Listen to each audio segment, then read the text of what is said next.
As we're hearing, Brexit negotiations are ramping up and Parliament's considering key legislation to take us out of the EU.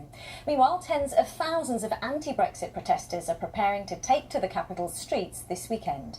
The People's March for the EU includes celebrity support from the likes of Sir Bob Geldof and Sir Patrick Stewart. But what does it really hope to achieve? Our Brexit reporter, Catherine Carpenter, has been taking a look.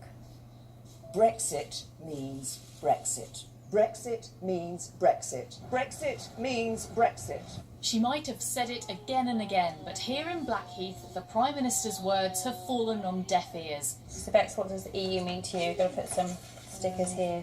Instead, they're busy thinking up slogans of their own for this weekend's anti-Brexit march through the capital. So what do they hope to achieve?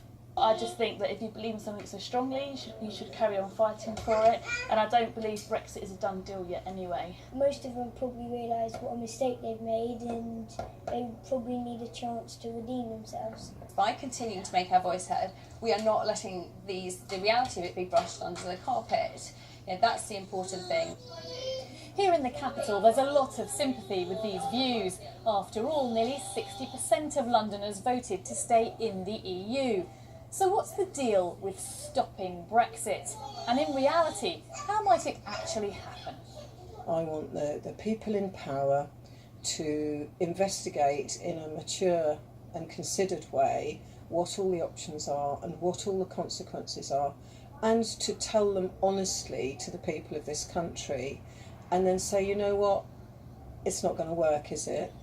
Not an impossible dream, according to the experts, but an unlikely one as things stand. There's no reason constitutionally why Brexit shouldn't be reversed, but politically it depends on a radical change in public opinion, and there's no sign of that at all at the moment, no sign of buyer's remorse.